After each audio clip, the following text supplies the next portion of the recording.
마태복음 8장 23절로 27절까지 말씀이고요. 저랑 한 절씩 교독하시고 마지막 절 같이 읽겠습니다.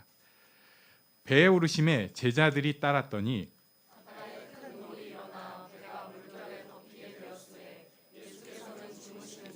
그 제자들이 나와 깨우며 이르되 주여 구원하소서 우리가 죽겠나이다.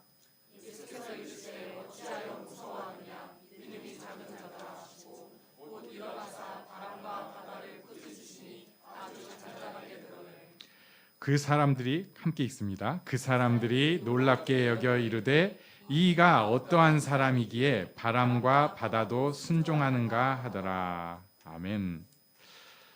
오늘 23절 말씀부터 보면서 우리가 믿음에 대해서 과연 우리는 어떤 믿음을 가져야 되는가 세 가지로 제가 준비를 했습니다. 23절에 보니까 배에 오르심에 예수님이 배에 오르신 거예요. 예수님께서 배에 오르시고 제자들이 따랐다고 말씀하고 있습니다. 예수님께서 배에 타시고 제자들이 따랐습니다. 예수님께서 가자고 하셨어요. 어떤 제자는 생각 없이 따라간 사람도 있고 어떤 사람은 예수님 바로 옆에서 혹시 질문을 했을 수도 있어요. 이 배 타셔야 됩니까? 이랬을 수도 있어요. 아무튼 예수님께서 배를 타시고 제자들이 따라갔습니다. 예수님께서 하신 일이에요. 예수님께서 좀 표현이 그런데 저지르신 일입니다. 그럼 예수님께서 하신 일, 예수님께서 저지르신 일이라면 예수님의 예비하심이 반드시 있습니다. 그러니까 내가 생각하는 것보다 하나님께서는 지금 우리가 걷고 있는 이 자리 하라고 하신 일이니까 하나님께서는 여기에 뜻이 있다는 거예요. 그러니까 이 배를 탄 거에 대해서 그냥 일어난 일이 아니라 예수님께서는 반드시 뜻이 있으셨고요. 지금 우리가 걸어가고 있는 이 길, 내가 이 길을 걸어가는데 반드시 하나님의 뜻이 있다는 것입니다. 이것을 사도 바울이 더 강력하게 표현을 한 게 롬팔 28입니다. 우리 한번 같이 읽고 외워볼까요? 롬팔 28 시작. 우리가 알거니와 하나님을 사랑하는 자 곧 그의 뜻대로 부르심을 입은 자들에게는 모든 것이 합력하여 선을 이루느니라. 아멘. 오늘 믿음의 첫 번째 믿음은 여기에 하나님의 뜻이 있다는 것입니다. 우리 다 같이 해보겠습니다. 시작. 여기에 하나님의 뜻이 있다. 지금 여기에 이 자리에 하나님의 뜻이 있습니다. 여기에 하나님의 뜻이 있습니다. 내 인생의 지금 이 자리에 반드시 하나님의 뜻이 있습니다. 그거 그냥 우리가 온 길도 아니고요. 예수님께서 가자고 해서 가신 길이 대부분이에요. 우리가 그냥 저지른 일들이 아니고 하나님의 허용 아래 저지른 일들입니다. 심지어 사도 바울은 좀 더 세게 얘기해요. 우리가 하나님 없이 한 일도 간혹 있는 것 같아요. 또 어떨 때는 내 죄도 있습니다. 그리고 내 인생에 반드시 없어야 될 일도 분명히 있을 것 같아요. 그런데 그럼에도 하나님께서는 그 모든 일을 합력하여 선을 이루십니다. 그렇기 때문에 우리가 이렇게 믿음의 고백을 하는 겁니다. 지금 이 자리에 여기에 하나님의 뜻이 있다.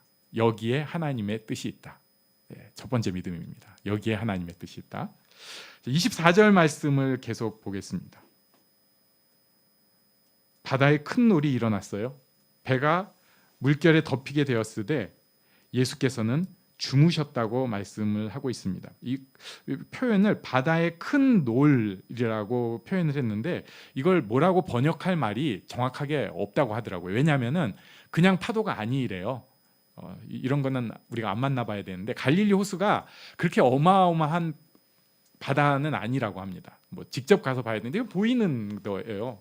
그리고 물이 굉장히 많긴 하지만 특히 여기를 바다라고 부르는 이유가 이게 옆이 산지로 둘러싸여 있다 보니까 가끔 산에서 바람들이 돌풍이 양쪽에서 내려올 때가 있대네요. 왜 그러지?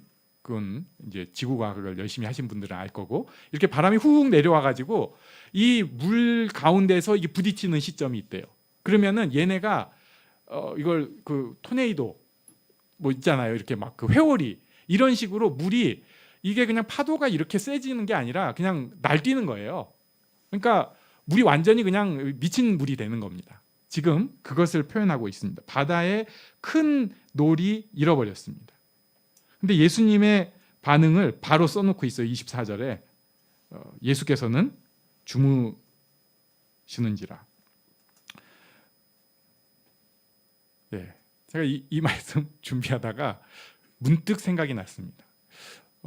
저는 수련회 가면, 요새는 이제 바뀌었습니다. 이게 체력이 안 돼서 그런데 예전에는 잠을 거의 별로 안 잤던 것 같아요. 근데 이제 이걸 바꾸려고 한 게 제가 몰랐는데 잠을 안 자면은 목이 금방 쉬더라고요.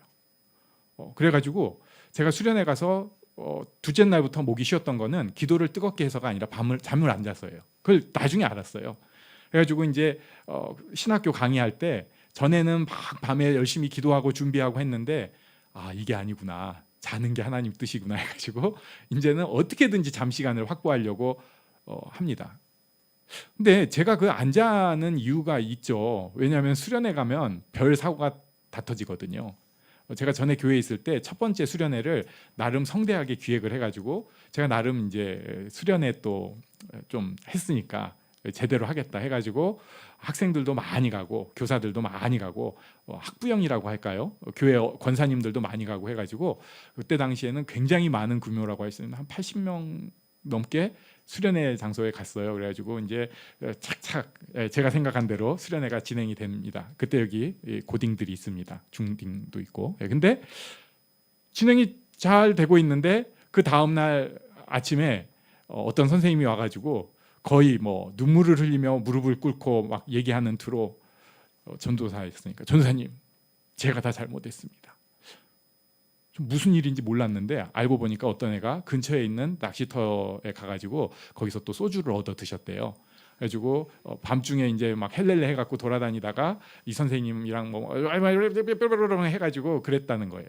그리고 이제 그 중에 또 어떤 선생님은 심각해가지고 이놈의 새끼들이 말이야, 나도 지금 참고 있는데 지들끼리 먹어 막 해가면서 막 흥분하고 그래가지고 제가 괜찮아, 아무 일도 아닌 것처럼 그럴 수 있어, 이게 다 은혜야 하는 식으로 넘겼는데 제 마음이 어땠겠어요?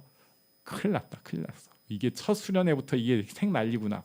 지금 처음 얘기하는 거예요. 저 속은 그랬습니다. 그러고 나니까 그 다음 밤에 잠이 오겠어요? 자도 자는 것 같지가 않습니다. 그리고 이제 뭐 어떻게 하면 재울 거야 이걸 연구를 하고 나는 안 잔다, 이렇게 되는 거죠.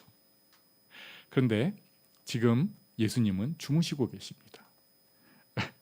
왜 주무시고 계신가? 그냥 여기서 제가 주석책들을 보니까 인간 대신 예수님을 우리가 볼 수 있다. 그러니까 예수님도 그냥 전능하신 하나님으로 이 땅에 오신 게 아니라 평범한 인간의 모습으로 오셨기 때문에 여기서 피곤하셨다. 그렇게 많은 사람들이 몰려들고 강연을 하고 그리고 치유 사역을 하고 이런 것이 굉장히 피곤했기 때문에 바다에 놀이 뛰는 그런 무시무시한 상황인데도 배 뒷곁에 구석에서 혼자서 주무실 정도로 육신을 입은, 육신이 피곤하신 예수님인 것을 우리가 엿볼 수 있다. 이렇게 하는데 그것도 맞죠. 그런데 더 한 이유가 있습니다. 예수님은 파도 쳐도 평안하셨던 거예요. 평안한 것이에요. 왜? 그냥 쉬운 말로 사명자는 죽지 않기 때문에 그렇습니다. 여기서 그 갈릴리 호수에 파도가 널뛰어가지고 여기서 예수님 빠져서 죽으셨다. 이러면 큰일 나거든요. 이거 안 돼 이러면. 그리고 그게 아니면 예수님은 뭐 어떻게 이제 나중에 십자가 지셔야 되니까 극적으로 살아나셨는데 제자들 여기서 몰살되고 예수님 사역 2기가 시작됐다. 이러면 큰일 나거든요. 그러니까 그런 일은 없는 거예요. 그런 일은. 제자들은 지금 생 난리죠. 앞으로 어떤 일이 생길지 모르니까. 그런데 예수님은 아셨어요. 내가 가는 길이 십자가의 길이고 전 인류의 죄를 대속하는 일인 것을 알고 계십니다. 그리고 요놈의 자식들이 지금은 이렇게 이거지만은 다 교회의 머리와 같은 역할을 하고 교회에서 그렇게 리더들이 되고 그리고 또 새 생명들을 살리는 그 역할을 할 제자들이라는 것을 예수님은 아셨어요. 그래서 확신이 있었습니다. 사명자는 죽지 않는다. 우리가 가져야 될 두 번째 믿음은 사명자는 죽지 않는다입니다. 우리 한번 다 같이 해볼까요? 시작.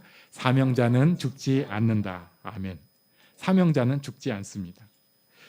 왜 못 잡니까? 죽을까 봐 못 자요. 불안해서 못 잡니다. 망해서 죽을까 봐 걱정이 되고요. 내일 또 무슨 사고가 터질지 걱정이 되고요. 애들이 어디서 사고 쳐가지고 내 마음이 터져버릴까 걱정이 되고, 남편 이놈의 자식이 여기저기 사고 치고 다니니까 내가 그것 때문에 지쳐 쓰러져 버릴까 봐 걱정이 됩니다. 괜찮습니다. 괜찮습니다. 내 인생에 아까 우리가 고백했던 믿음의 고백, 여기에 하나님의 뜻이 있다, 이렇게 고백을 했다면, 여기에 하나님의 뜻이 있다면 하나님의 사랑을 입은 나를 하나님께서 반드시 지켜주십니다. 내 심장 그렇게 터져버리게 놔두지 않으세요. 물론 어려움 있죠. 힘든 일 반드시 있습니다. 그러나 하나님께서는 그 일을 통해서 우리를 죽이려고 하시는 게 아니에요. 지난주에 우리 배웠잖아요. 내가 좀 많이 힘들고 어려우면 내가 지금 예수님 닮아가고 있구나, 그렇게 생각하시면 돼요. 내가 지금 트레이닝 중이구나. 그 정확한 진단이에요. 우리 죽이려고 하시면 그렇게 안 합니다. 그냥 데려가시면 되지. 그런데 기어코 왜 이런 일들을 허락하실까? 써먹으려고. 이해가 안 돼요. 나 같은 사람을 뭘 얻다가 그렇게 쓰시려고. 그냥 이대로 그냥 편안하게 살면서 예수님 믿으면서 좋은 일 하면서 그렇게 그냥 천국 가면은 저는 될 것 같은데, 하나님의 생각은 그렇지 않으신 거죠. 야, 너 아직 좀 손볼 거 많고, 너 아직 쓸 데도 많아. 우리 생각은 저 손볼 때 이제 별로 없는 것 같은데요. 저 그리고 써먹을 때도 이제 거의 없는 것 같은데요. 하나님의 생각은 다르십니다. 다르세요. 너 손볼 때 있다. 너 그리고 써먹을 때 많다. 그래서 우리 죽이지 않으십니다. 터져 죽이지 않으세요. 사명자는 죽지 않습니다. 예수님은 이 믿음을 갖고 계셨어요. 우리가 가져야 될 두 번째 믿음, 사명자는 죽지 않습니다. 터져 죽지 않아요. 우리 심장이 터지거나 우리 머리가 터지거나 그런 일 없어요. 괜찮습니다. 그 상황에서 제자들이 예수님께 나아갔습니다. 25절 우리 한번 같이 읽어볼까요? 제자들의 심정으로 시작. 그 제자들이 주여 구원하소서, 우리가 죽겠나이다. 저는 이 제자들이 잘했다고 생각을 합니다. 힘이 약하니까, 능력이 없으니까 처음에는 당황했을 거예요. 그런데 예수님께 나아간 거죠. 살려달라고. 어떻게 해야 됩니까? 그랬더니 예수님께서 반응하신 게 26절입니다. 우리 26절도 같이 읽습니다. 시작. 예수께서 이르시되 어찌하여 무서워하느냐, 믿음이 작은 자들아 하시고 곧 일어나사 바람과 바다를 꾸짖으시니 아주 잔잔하게 되거늘. 예수님의 반응은 어찌하여 무서워하느냐, 이렇게 말씀을 하셨어요. 여기에 대해서 여러 주석가들의 견해가 있는데, 저는 예수님이 우리를 이상한 사람으로 보신 것은 아니라고 확신합니다. 예를 들면 이 제자들이 무서워하는 게 당연한 거 아닌가요? 그건 당연한 반응인데 그거를 뭐라고 하신 것 같지는 않아요. 그런데 여기서 무서워한다는 것은 아마도 이 제자들이 정신이 나간 상황인 것 같아요. 그러니까 같은 무서워하느냐가 어머 무서워가 있고요, 아우 무서워가 있고요, 그 다음 단계는 이런 게 있어요. 무서워하는데 이 패닉이라고 하죠. 그냥 그 정신이 나간 거예요 지금. 아마도 예수님에 대해서 이 제자들이 자기네가 예수님 섬기고 뭐 지금 사역하고 이런 거 지금 전혀 신경도 못 쓰고 완전히 정신이 나가버릴 상황으로 보입니다. 그때 예수님께서 제자들한테 어찌하여 무서워하느냐, 믿음이 작은 자들아라고 말씀을 하십니다. 예수님께서 관심이 있으신 것은요, 지금 노리는 이 갈릴리 호수, 다 죽을 것 같은 파도가 옆에서 치는 게 아니라 머리 위에서 떨어지는 그런 환경이 아니고요. 예수님께서 관심이 있으신 것은 제자들의 믿음이었습니다. 어떻게 보면은 패닉의 상황이라고 할 수 있는, 또 모든 게 무너졌다, 끝났다라고 하는 그 순간에 하나님을 향한 믿음이 있는가? 인생의 토네이도 만나가지고 완전히 뒤집어지고 난리 상황이 됐을 때, 사람들도 다 소위 패닉에 빠지는 게 당연한 같은 이 상황에서 예수님께서 나를 향한 뜻이 있다, 여기에 하나님의 뜻이 있다, 사명자는 죽지 않는다, 이런 걸 가지고 있는가? 예수님은 거기 관심이 있으셨어요. 우리는 조금 더 지금 뭐 패닉이 아니라고 생각해도 이런 생각을 할 수 있어요. 예수님 때문에 내가 여기까지 왔는데 예수님은 나랑 관계없고 저 배 뒤에서 주무시는 것 같은, 예수님은 지금 이런 내게 덮쳐진 환경에는 별 신경도 안 쓰시고 나한테는 관심도 없고 그리고 뒤에서 주무시는 것 같은 그런 심정이 우리한테 있을 수 있어요. 그래가지고 하나님이 살아계시는지 나 모르겠습니다, 솔직하게. 그리고 하나님이 살아계신다 하더라도 과연 나를 사랑하시는지 나 모르겠습니다, 솔직하게. 이런 심정이 들 수 있습니다. 그러나 이거 조금 잘못한 거예요. 왜냐하면 그런 얘기를 하는 우리의 관심사가 나잖아요, 나. 그런데 예수님도 나한테 관심이 있으셔요.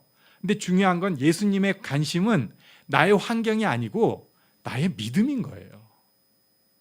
우리는 바로 나 하면서 나의 환경에 대해서 더 관심이 많은데 예수님은 나의 환경보다는 바로 너의 믿음, 너의 심령, 여기에 관심이 있으신 겁니다. 같이 나에 대해서 관심이 있는데 진짜 중요한 게 뭔지 예수님이 포인트를 갖고 계신 거죠. 제자들이 믿음이 있긴 있었습니다. 그러나 그들은 작은 믿음을 갖고 있었습니다. 요즘식으로 얘기하면은 종교적인 믿음이라고 할 수 있어요. 예수님 놀라운 치료의 능력이 있고요. 그리고 회당에서 또 백부장의 믿음의 고백에서 치료를 일으키시는 능력이 있었어요. 말씀의 권세가 있어서 사람들 무슨 얘기보다도 훨씬 더 능력의 말씀을, 다른 말씀을 전하셨습니다. 그럼에도 제자들은 예수님을 종교 안에 묶어놨어요. 예수님은 교회 안에 계신 분이 아니고요. 예수님은 온 땅을 다스리시는 분입니다. 예수님은 폭풍우와 바다를 다스리실 수 있는 분이에요. 예수님께서 바람과 바다를 꾸짖으시면 아주 잔잔하게 만드시는 그런 분입니다. 예수님께서 그러셨어요. 어찌하여 무서워하느냐? 믿음이 작은 자들아 하시고 곧 일어나서 바람과 바다를 꾸짖으시니 그 다음 표현 아주 잔잔하게 되거늘, 아주 잔잔하게 되었습니다. 예수님께서 하신 거예요. 창조하신 분이고 다스리시는 분이니까 하실 수 있습니다. 예수님께서는 이렇게 하실 수 있는 분이에요. 우리가 자꾸 놓쳐서는 안 됩니다. 바꾸실 수 있는 분이에요. 아주 잔잔하게 하실 수 있는 분입니다. 근데 왜 안 하세요?